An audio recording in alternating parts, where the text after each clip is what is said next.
에 대해서 두 분은 어떻게 읽고 계신지 이야기 나눠봅니다. 최민희 전 의원 그리고 시사평론가 장혜찬 씨 어서 오십시오. 안녕하세요. 안녕하세요. 연휴는 잘 보내셨어요? 저는 엄청 바쁘죠. 아줌마잖아요. 장혜찬 씨는 잘 보내셨어요? 네, 저도 여기저기 인사 다니고 네. 그러고 잘 보냈습니다. 새해들 복 많이 받으시고 네. 뭐 그렇게 아줌마로서 바쁘게 지내셨지만 또 정치인이시니까 지역도 돌았고요. 그러니까요. 예. 지역 돌면서 설 민심 이렇게 들으셨을 거 아니에요? 네. 뭐가 제일 기억에 나십니까?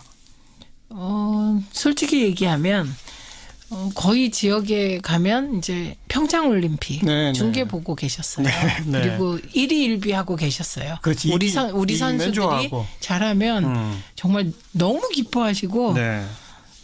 특히 어제 같은 경우 이상화 선수가 은메달로 그치니까 다들 그냥 막 그 식당에 있었거든요. 그때 밤에 여러분들하고 같이. 근데 막 식탁을 부술 것 같은 그런 분위기여서 우선 평창 올림픽 열기가 생각보다 훨씬 뜨거웠던 것 같아요. 예. 그리고 그 애초에 평창 올림픽에 대해서 이런저런 우려가 많았는데 이제 그 우려가 별로 언론에도 보도가 안 될 정도로 평창 올림픽에 대한 관심이 뜨거웠고요. 또 조금 더 깊이 얘기가 들어가면 두 가지 반응이 나왔어요.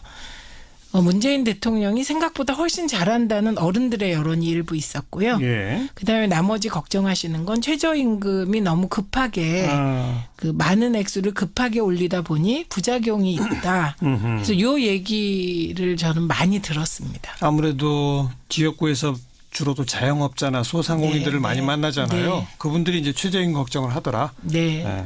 장혜찬 씨는 저 역시 평창 올림픽 이야기를 안 할 수 없는데 이 부분 의원님께서도 말씀해 주셨지만 여러 가지 언론에 보도되는 크고 작은 문제들은 있습니다. 예를 들면 교통편 미비라던가 노로 바이러스나 이런 문제들이 있지만 그래도 처음 걱정했던 것과 비교해서 올림픽이 굉장히 원활하게 잘 진행되고 있는 것과 IOC에도 칭찬을 했고요. 네. 단기간 새 정부가 들어서서 이렇게 평창 올림픽을 잘 준비한 이 실무진들과 담당자 그리고 우리 정부를 또 칭찬할 수밖에 없는 것 같아요. 그래서 설 연휴 올림픽 연휴였다고 평가하고 싶고 네. 그러나 반대로 또 한 가지는 우리 국민들 또 제가 현장에서 만난 국민들 시민 여러분 걱정과 불안이 있는 것 같습니다. 새해에 대한 기대감보다는 예. 여러 가지 이제 민생 문제라던가 이제 최저임금 문제도 말씀해 주셨지만 예. 지금 GM의 군산 공장 폐쇄 문제도 있었고 그렇죠. 또 미국의 이제 무역 보호 조치가 굉장히 심각해지고 있지 않습니까? 예. 이와 관련해서 또 더 깊게 이야기 나누겠지만 이런 여러 가지 상황들 때문에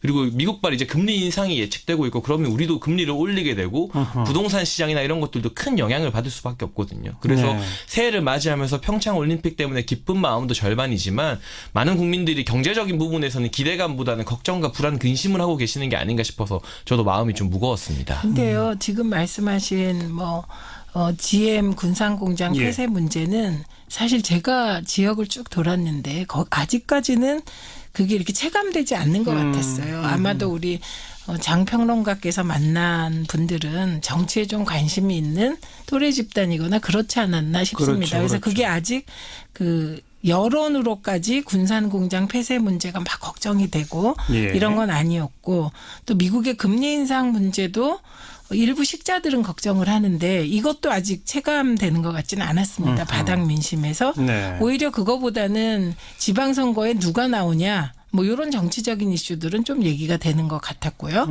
그다음에 저는 다른 것보다는 최저임금이 이제 대선 때 보면 후보들이 전부 공약하셨거든요. 그랬죠. 2020년까지 혹은 2020년까지 최저임금 1만 원으로 올리겠다는 걸 다 공약하셨는데 예.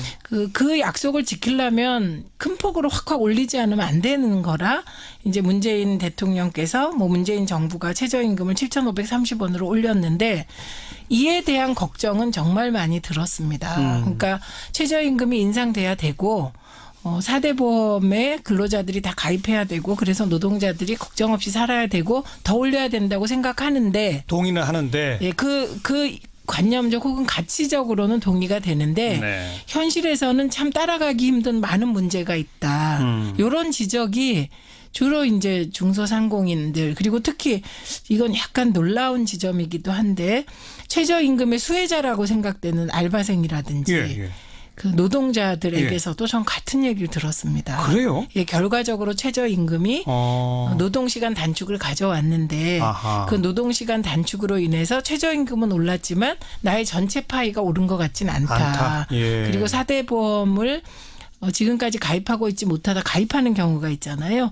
그러면 4대 보험이 또 나가잖아요. 보험료를 내야죠. 예, 근데 그 보험료가 미래에 나에게 좋은 거는 알겠는데 당장 어려우니까. 당장에 내가 어려우니까 최저임금 7,530원 인상이 완전히 내가 달가운 건 아니다. 네. 예, 이런 얘기가 오히려 더 체감됐습니다. 제가 지금 원숙한 보수 정치인과 대담을 하고 있는 것 같다는 착각을 살짝 느꼈는데 정말 맞는 말씀이라 생각하고요. 말씀하신 것처럼 최저임금의 수혜자인 경비원분들이나 이렇게 편의점 알바생 분들도 걱정을 많이 하고 있습니다. 그리고 그분들 입장에서는 최저임금을 받으면서 고용 전선에 나가신 분 입장에서는 4대 보험이 좋은 것은 알지만 그것보다 당장 몇만 원이라도 더 예, 받는 게 절실한 상황이기 때문에 예. 정부에서 그런 현장의 목소리에 좀 귀를 기울여야 될 것 같고 왜 이런 문제가 또 민생 문제가 야기됐는가 저는 공약을 이제 현실성으로 다듬어야 되는 정부의 역할도 있지만 결국 보수 정치의 실패라고 보고 있거든요. 보수 정치의 실패. 과거 네네네. 무상급식을 주제로 우리가 진보와 보수가 격돌했을 때 보수가 패배한 이후로 계속해서 이런 진보적인 아젠다에 보수 정치인들이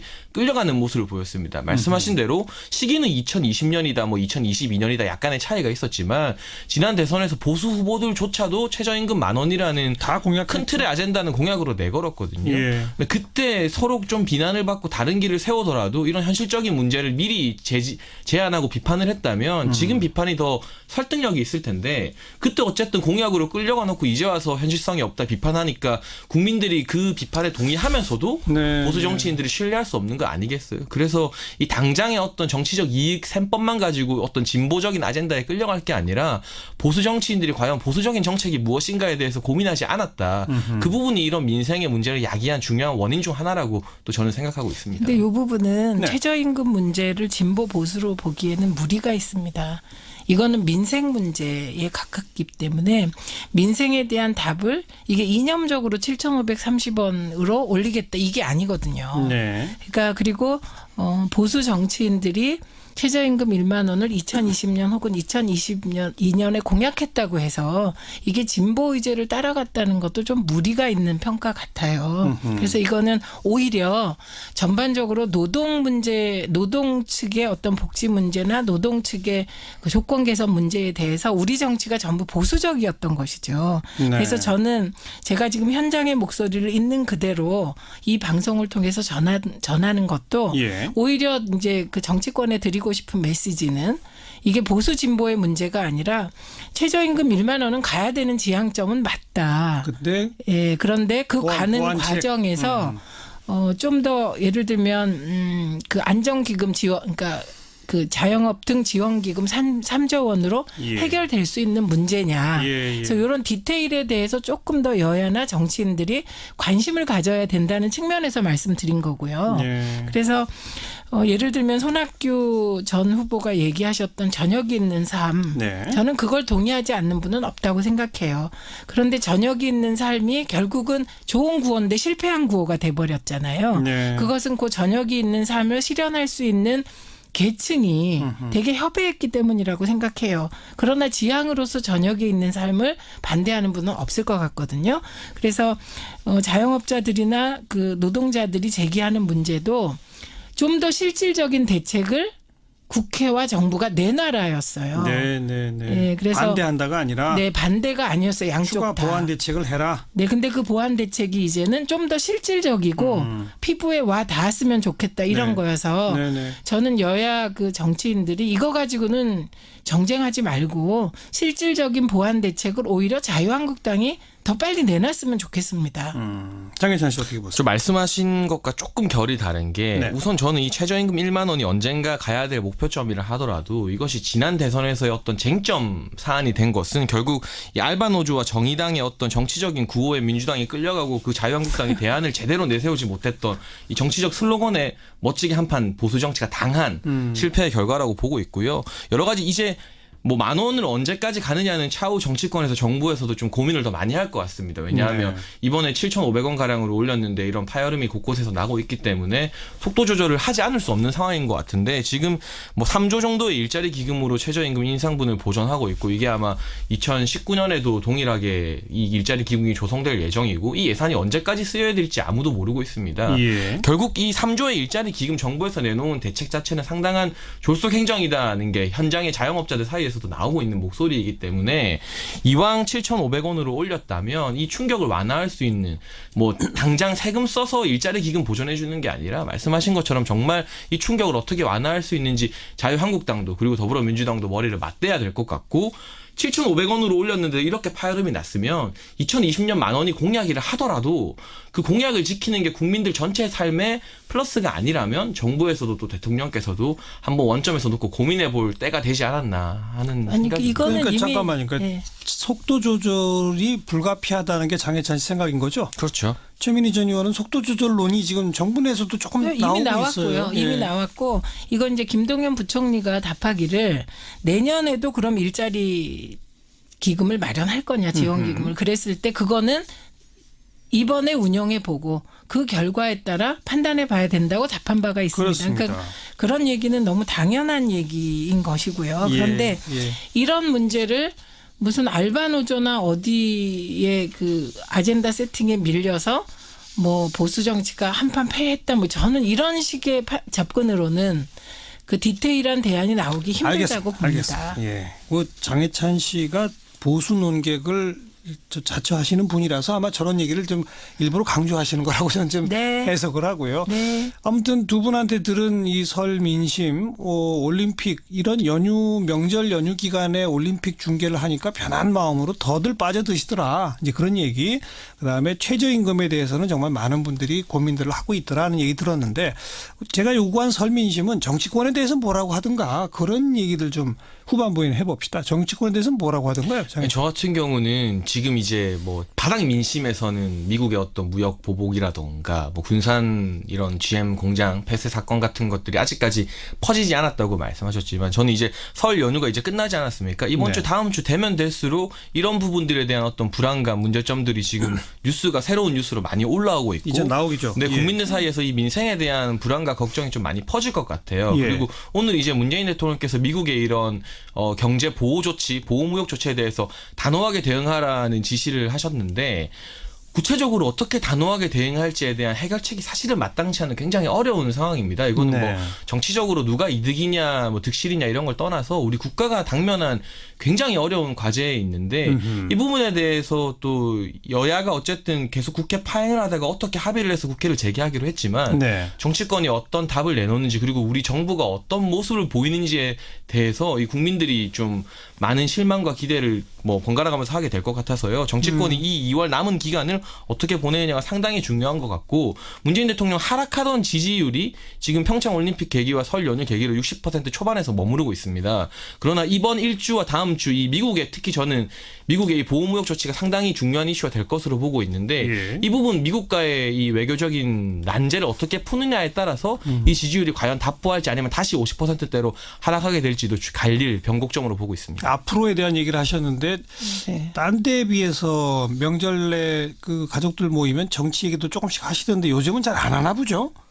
지금 말씀은 지금 우리는 설 민심 얘기를 하고 있기 때문에 예. 미래에 어떻게 될 것인가 이 부분은 지금 조금 주제에 빗나간 것 같아요. 그리고 지금 제가 생각하기에는 제일 중요한 지지율의 변화는 50%대 후반으로 떨어졌다가 네. 63% 정도로 반등했고요. 예. 예, 그리고 이제 63%에서 73% 사이의 지지율입니다. 그러니까 이건 당연히 저희는 반등한 거에 초점을 두죠. 왜냐하면 반등이라는 건 굉장히 어려운 거거든요. 예. 지지율은 이렇게 추세가 떨어지면 떨어지는 건데 문재인 대통령의 경우는 국정 지지도가 떨어졌다 반드시 반등하고 요게 이제 왔다 갔다 하니까 자유한국당이 긴장하는 것이겠죠. 그리고 정치에 대해서는 이게 되게 의외적인 현상인데 저희 지역구는 굉장히 보수적인 지역구예요. 남양주의 대구였다가 이제 부산 정도로 바뀌었다고 보는 예. 병 지역인데 예.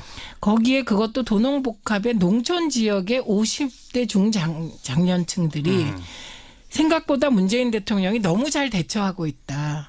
예, 이게 그 50대 중장년층의 일관된, 그러니까 되게 일치하는 평가였어요. 문재인 대통령에 대해서. 네. 그리고 개별적으로 이제 뭐 그 단일팀 논란이 있었잖아요. 그때는 좀 실망했다. 그런데 보니까 단일팀이 막상 게임 들어가 보니까 되게 감동적이더라. 그래서 이렇게 반전되는 부분이었고요.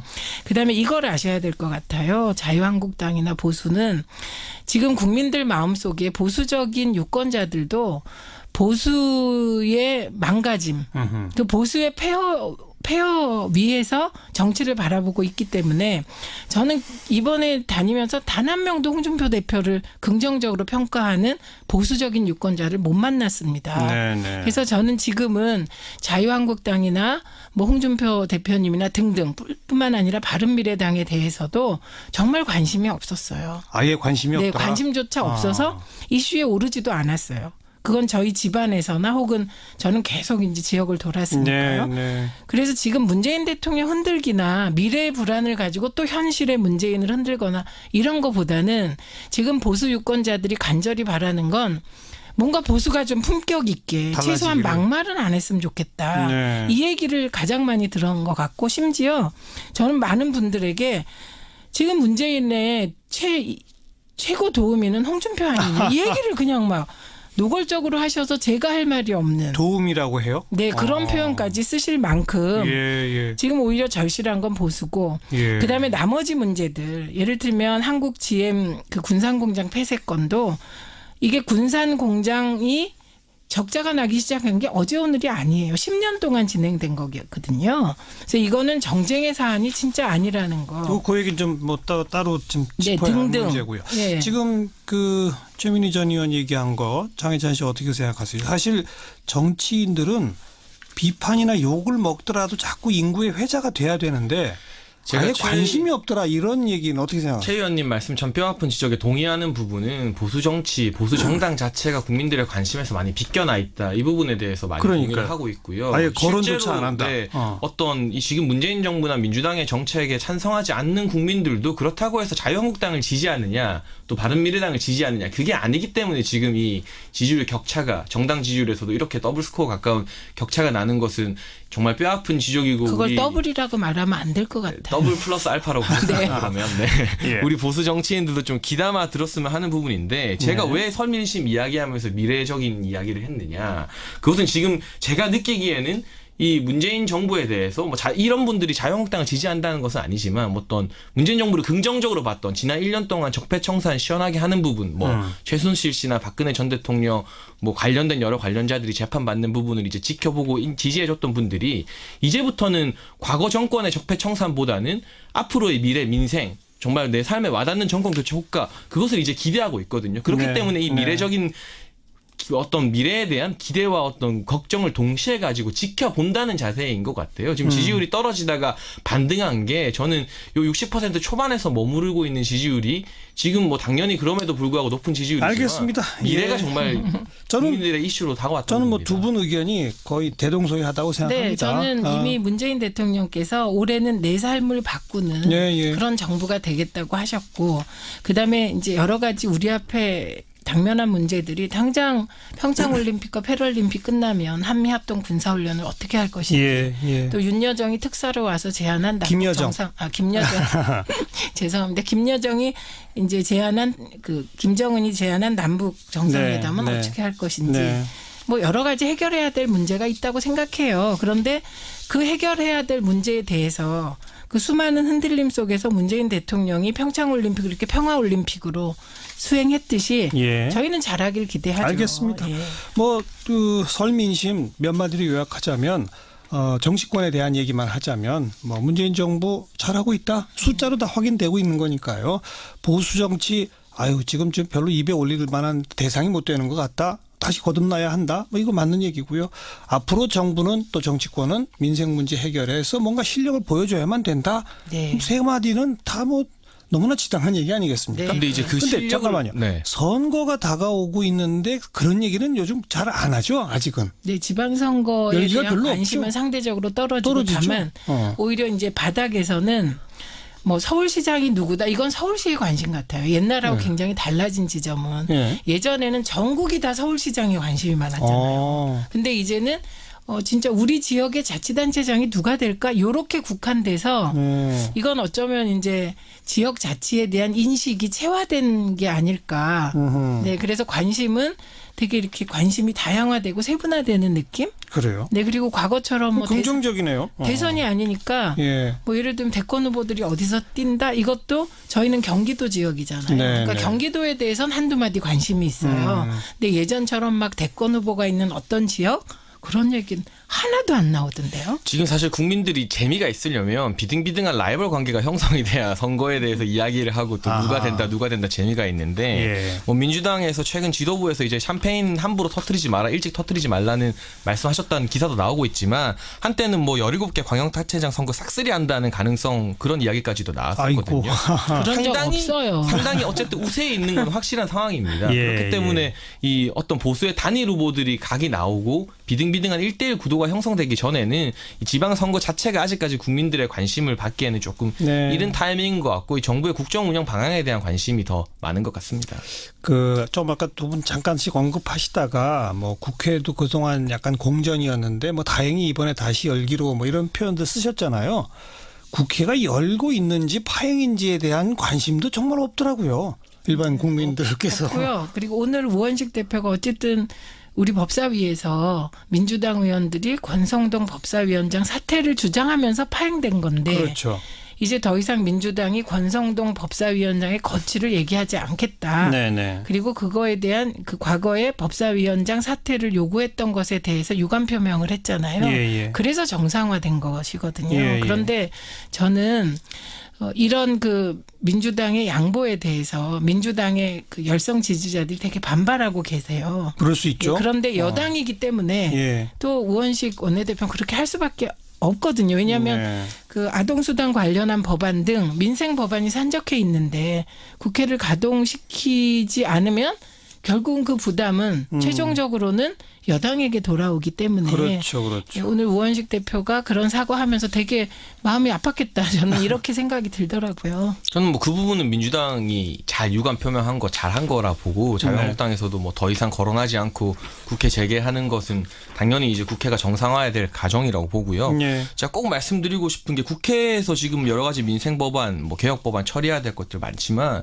이 외교 문제 정말 심각한 수준에 저는 다다랐다고 생각하고 있기 때문에 설 이후로 저는 개인적으로 이 미국이 이번 무역 확장법 232조로 철강의 관세를 50몇 % 때리는 것, 이 무역 확장법 232조가 사실상 사문화된 조치였습니다. 예전에 공산국가 냉전 시대에 공산국가들을 규제하기 위해서 만들어졌던 사문화된 법안을 다시 들고 나와서 이 우리나라보다 대미 무역 흑자가 3배나 많은 일본 같은 나라는 다 제외시키고 우리나라만 그 리스트 12개의 어떤 규제국 리스트에 포함시켰다는 것은 그랬죠. 말로는 미국이 우리를 100% 지지한다, 뭐 관계 좋다 하고 있지만 그 이면에서 동맹국인 한국에 대한 신뢰가 얼마나 떨어졌는지를 직접적으로 보여주는 이 것이기 때문에 네. 이 경제 문제뿐만 아니라 올림픽 이후 이제 북미 대화나 남북 대화 여러 가지 이 미국이 우리의 키 플레이어 중심축 아닙니까? 맞습니다. 이 부분에 대해서 맞습니다. 사실상 정말 재앙에 가까운 상황에 처했기 때문에 이 부분을 어떻게 풀지 국회에서도 열심히 좀 논의를 해야 될 것 같고요. 네. 중국에게는 뭐 잘해서 풀렸다고 하지만 지금 그 사드 보복 롯데 같은 경우는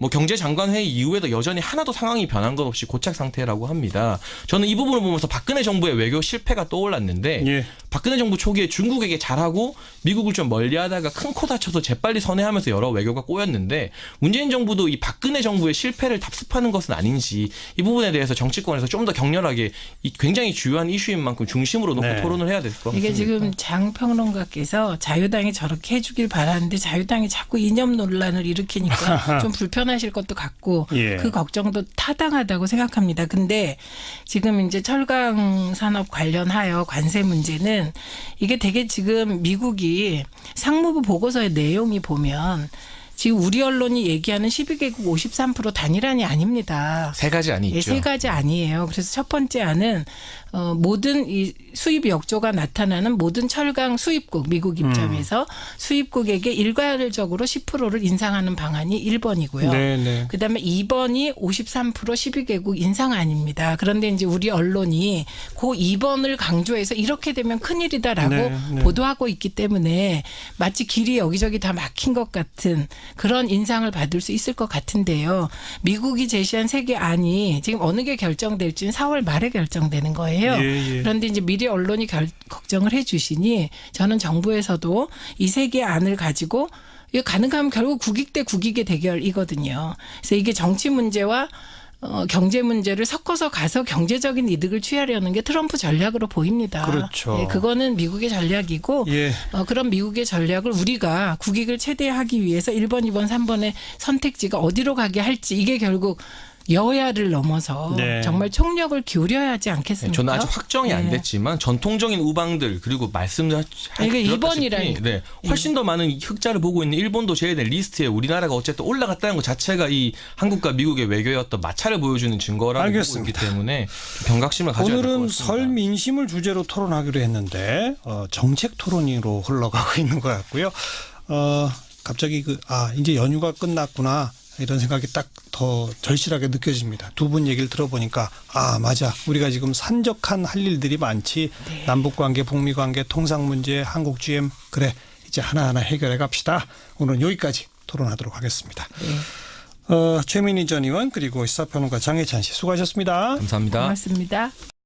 식을 주제로 우리가 진보와 보수가 격돌했을 때 보수가 패배한 이후로 계속해서 이런 진보적인 아젠다에 보수 정치인들이 끌려가는 모습을 보였습니다. 말씀하신 대로 시기는 2020년이다, 2022년이다 약간의 차이가 있었지만 지난 대선에서 보수 후보들조차도 최저임금 10,000원이라는 다 공약 큰 틀의 아젠다는 공약으로 내걸었거든요. 예. 근데 그때 서로 좀 비난을 받고 다른 길을 세우더라도 이런 현실적인 문제를 미리 제안하고 비판을 했다면 지금 비판이 더 설득력이 있을 텐데 그때 어쨌든 공약으로 끌려가 놓고 이제 와서 현실성이 없다 비판하니까 국민들이 그 비판에 동의하면서도 네. 보수 정치인들이 신뢰할 수 없는 거 아니겠어요? 그래서 이 당장의 어떤 정치적 이익 셈법만 가지고 어떤 진보적인 아젠다에 끌려갈 게 아니라 보수 정치인들이 과연 보수적인 정책이 무엇인가에 대해서 고민하지 않았다.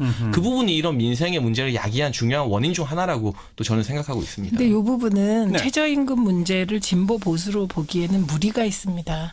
이거는 민생 문제에 가깝기 때문에 민생에 대한 답을 이게 이념적으로 7,530원으로 올리겠다 이게 아니거든요. 네. 그러니까 그리고 보수 정치인들이 최저임금 1만 원을 2020년 혹은 2022년에 공약했다고 해서 이게 진보 의제를 따라갔다는 것도 좀 무리가 있는 평가 같아요. 그래서 이거는 오히려 전반적으로 노동 문제, 노동 측의 어떤 복지 문제나 노동 측의 그 조건 개선 문제에 대해서 우리 정치가 전부 보수적이었던 것이죠. 네. 그래서 저는 제가 지금 현장의 목소리를 있는 그대로 이 방송을 통해서 전하는 것도 예. 오히려 이제 그 정치권에 드리고 싶은 메시지는 이게 보수 진보의 문제가 아니라 최저임금 1만 원은 가야 되는 지향점은 맞다. 근데 예, 그런데 그 가는 보완책. 과정에서 좀 더 예를 들면 그 안정기금 지원 그러니까 그 자영업 등 지원기금 3조 원으로 예. 해결될 수 있는 문제냐. 예. 그래서 이런 디테일에 대해서 조금 더 여야나 정치인들이 관심을 가져야 된다는 에 대해서 두 분은 어떻게 읽고 계신지 이야기 나눠봅니다. 최민희 전 의원 그리고 시사평론가 장혜찬 씨 어서 오십시오. 안녕하세요. 안녕하세요. 연휴는 잘 보내셨어요? 저는 엄청 바쁘죠. 아줌마잖아요. 장혜찬 씨는 잘 보내셨어요? 네, 저도 여기저기 인사 다니고 네. 그러고 잘 보냈습니다. 새해들 복 많이 받으시고 네. 그렇게 아줌마로서 바쁘게 지내셨지만 또 정치인이시니까 지역도 돌았고요. 그러니까요. 예. 지역 돌면서 설 민심 느껴 들으셨을 거 아니에요. 네. 뭐가 제일 기억에 나십니까? 솔직히 얘기하면 거의 지역에 가면 이제 평창 올림픽 네, 중계 네. 보고 계셨어요. 네. 그리고 일희일비하고 계셨어요. 그렇지. 우리 이기면 선수들이 좋아하고. 잘하면 정말 너무 기뻐하시고 네.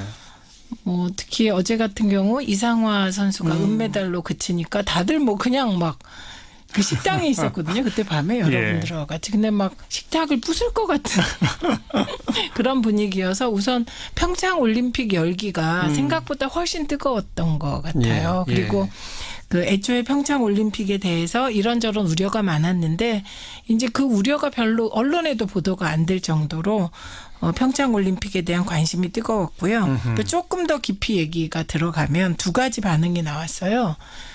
문재인 대통령이 생각보다 훨씬 잘한다는 어른들의 여론이 일부 있었고요. 예. 그다음에 나머지 걱정하시는 건 최저임금이 너무 급하게 그 많은 액수를 급하게 올리다 보니 부작용이 있다. 그래서 요 얘기를 저는 많이 들었습니다. 아무래도 지역구에서 주로도 자영업자나 소상공인들을 네, 많이 네. 만나잖아요. 네. 그분들이 이제 최저임금 걱정을 하더라. 네. 예.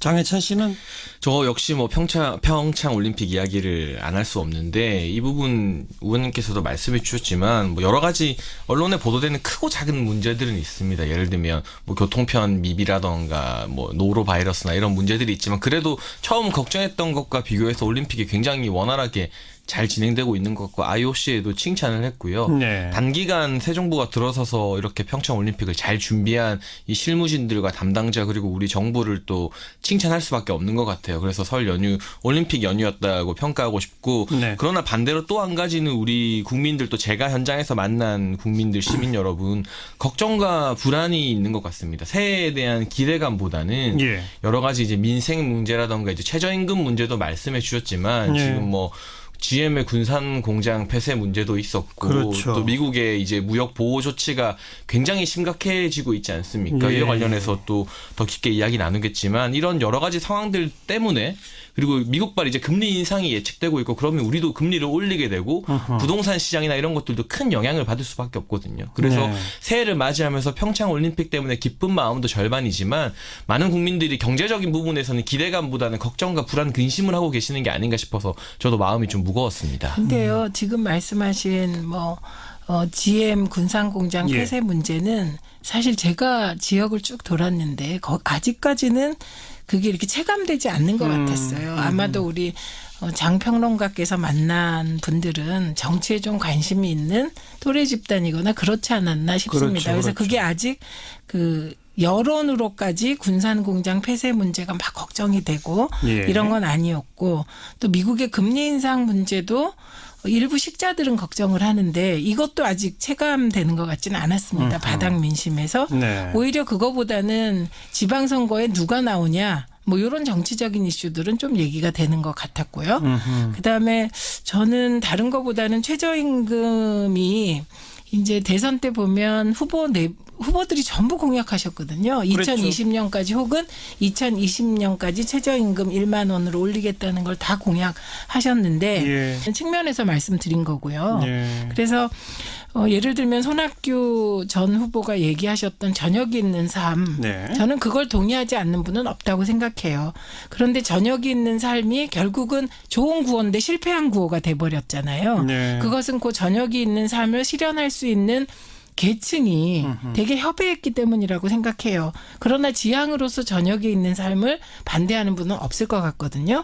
그래서 자영업자들이나 그 노동자들이 제기하는 문제도 좀 더 실질적인 대책을 국회와 정부가 내놔라였어요. 네. 네, 그래서 반대한다가 아니라 네, 반대가 아니었어요. 양쪽 추가 다. 보완 대책을 해라. 네, 근데 그 보완 대책이 이제는 좀 더 실질적이고 피부에 와 닿았으면 좋겠다 이런 네. 거여서 네네. 저는 여야 그 정치인들이 이거 가지고는 정쟁하지 말고 실질적인 보완 대책을 오히려 자유한국당이 더 빨리 내놨으면 좋겠습니다. 장혜찬 씨 어떻게 보세요? 저 말씀하신 것과 조금 결이 다른 게 네. 우선 저는 이 최저임금 1만 원이 언젠가 가야 될 목표점이라 하더라도 이것이 지난 대선에서의 어떤 쟁점 사안이 된 것은 결국 이 알바노조와 정의당의 어떤 정치적인 구호에 민주당이 끌려가고 그 자유한국당이 대안을 제대로 내세우지 못했던 이 정치적 슬로건에 멋지게 한판 보수 정치가 당한 실패의 결과라고 보고 있고요. 여러 가지 이제 뭐 10,000원을 언제까지 가느냐는 차후 정치권에서 정부에서도 좀 고민을 더 많이 할 것 같습니다. 왜냐하면 네. 이번에 7,500원 가량으로 올렸는데 이런 파열음이 곳곳에서 나고 있기 때문에 속도 조절을 하지 않을 수 없는 상황인 것 같은데 지금 뭐 3조 정도의 일자리 기금으로 최저임금 인상분을 보전하고 있고 이게 아마 2019년에도 동일하게 이 일자리 기금이 조성될 예정이고 이 예산이 언제까지 쓰여야 될지 아무도 모르고 있습니다. 예. 결국 이 3조의 일자리 기금 정부에서 내놓은 대책 자체는 상당한 졸속 행정이다는 게 현장의 자영업자들 사이에 사이에서도 나오고 있는 목소리이기 때문에 이왕 7,500원으로 올렸다면 이 충격을 완화할 수 있는 뭐 당장 세금 써서 일자리 기금 보존해 주는 게 아니라 말씀하신 것처럼 정말 이 충격을 어떻게 완화 그 약속을 지키려면 큰 폭으로 확 올리지 않으면 안 되는 거라 이제 문재인 대통령께서 뭐 문재인 정부가 최저임금을 7,530원으로 올렸는데 이에 대한 걱정은 정말 많이 들었습니다. 그러니까 최저임금이 인상돼야 되고 4대 보험에 근로자들이 다 가입해야 되고 그래서 노동자들이 걱정 없이 살아야 되고 더 올려야 된다고 생각하는데 동의는 하는데 예, 그 관념적 혹은 가치적으로는 동의가 되는데 네. 현실에서는 참 따라가기 힘든 많은 문제가 있다. 이런 지적이 주로 이제 중소상공인들 그리고 특히 이건 약간 놀라운 지점이기도 한데 최저임금의 수혜자라고 생각되는 알바생이라든지 예. 그 노동자들에게서도 전 같은 얘기를 들었습니다. 그래요? 예, 결과적으로 최저임금이 노동시간 단축을 가져왔는데 아하. 그 노동시간 단축으로 인해서 최저임금은 올랐지만 나의 전체 파이가 오른 것 같진 않다. 예. 그리고 4대 보험을 지금까지 가입하고 있지 못하다 가입하는 경우가 있잖아요. 그러면 4대 보험이 또 나가잖아요. 보험료를 내야죠. 예, 근데 그 보험료가 미래에 나에게 좋은 거는 알겠는데 당장 어려우니까. 당장에 내가 어려우니까 최저임금 7,530원 인상이 완전히 내가 달가운 건 아니다. 네. 예, 이런 얘기가 오히려 더 체감됐습니다. 제가 지금 원숙한 보수 정치인과 대담을 하고 있는 것 같다는 착각을 살짝 느꼈는데 정말 맞는 말씀이라 생각하고요. 말씀하신 것처럼 최저임금의 수혜자인 경비원분들이나 이렇게 편의점 알바생 분들도 걱정을 많이 하고 있습니다. 그리고 그분들 입장에서는 최저임금을 받으면서 고용 전선에 나가신 분 입장에서는 4대 보험이 좋은 것은 알지만 그것보다 당장 몇만 원이라도 더 예, 받는 게 절실한 상황이기 때문에 예. 정부에서 그런 현장의 목소리에 좀 귀를 기울여야 될 것 같고 왜 이런 문제가 또 민생 문제가 야기됐는가 저는 공약을 이제 현실성으로 다듬어야 되는 정부의 역할도 있지만 결국 보수 정치의 실패라고 보고 있거든요. 보수 정치의 실패. 과거 네네네 무상급식